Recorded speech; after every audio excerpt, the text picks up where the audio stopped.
لو انا بشتري موتوسيكل مستعمل، ازاي اقلب في الموتوسيكل ده واعرف اذا كان كويس ولا اي كلام وايه العيوب اللي فيه، علشان برضه لو اشتري على عيبه. صلى على النبي. فيديو جديد مع نسر الطريق، ويلا بينا. بص، الموضوع ده بيتقسم لكام حاجه. اول حاجه بتنزل عليها هي الموتور يا باشا.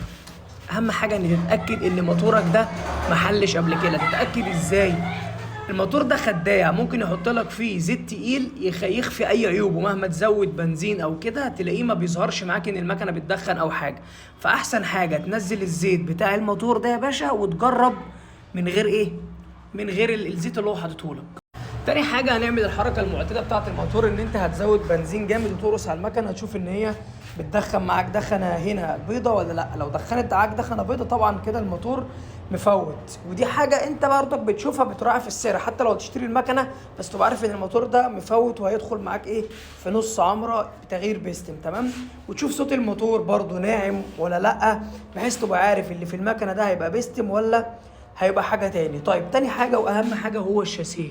تتاكد ان الشاسيه ده تبص كده على اللحامات بتاعته دي حته حته، ان ما يكونش فيها لحامات غريبه. بص، لازم ان الشاسيه ده ما يبقاش ملحوم قبل كده، لان لو ملحوم قبل كده يبقى ده معناه ان المكنه دي عملت حادثه والشاسيه اتقطم وورا عدله وكان معوج وقصه.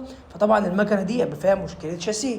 واهم حاجه في المكنه اساسا هو الموتور والشاسيه، الاتنين لازم يبقوا سلام. طب الفبر بقى والكلام ده، دي حاجات انت بتبقى شايف الحاله بتاعتها بنسبه كام في الميه، 60%، 100%، 80%، وهكذا على حسب الحاله اللي انت بتشتري فيها. فالفبر والكلام ده بايدك شكل خارجي، ممكن تعمل سكنات تغير الموتوسيكل كله. تمام. لكن اهم حاجه بتشيك عليها الموتور والشاسيه. تمام. برضك الموتوسيكل بتبص فيه اي حاجه مكسره ولا لا، لان كل ده بيفرق معاك في السعر. حاجات تانية برضك الناس ما بتبصش عليها، لازم تفك دي لازم تتفك. الترس اللي جواه ده ممكن يبقى متاكل، اللي هو مش ترس اللي هو زي ده الصغير، لا، ترس الجر نفسه ممكن يبقى متاكل، ممكن يبقى لحمه. فده اساسا بيخليك تعمل عمره كامله للموتور. يعني معظم الناس وهي بتشتري ما بتبصش على الترس اللي هنا ده. فانت دي حاجه اساسيه لازم تبص عليها وانت بتشتري اي موتوسيكل مستعمل. لازم تبص على الترس ده لو متاكل انت حضرتك هتحل موتور. ممكن البستم يبقى سليم اصلا، تمام، الناس كلها بتكشف على البستم وتزود بنزين وبتاع، لكن ده اهم من البستم لان ده يخليك تحل الموتور كامل. تمام. بتشيك على باقي مكانتك كلها، لقيت فيها اي كسور اي حاجه مش مظبوطه، الكلام ده يا باشا بيفرق معاك في تسعيره الموتوسيكل. اللي هو بيكلمك بجنيه، لا هتقول له ده فيه عيب واحد اتنين تلاته، انا هاخد الموتوسيكل بس هيبقى بجنيه الا ربع. ليه؟ علشان انت لقيت فيه مشاكل. الضفيره بتبص على الضفيره بتاعتك دي ستوك ولا مقطوع فيها وملحوم فيها ولا لا. كل دي حاجات بتفرق معاك في قيمه الموتوسيكل.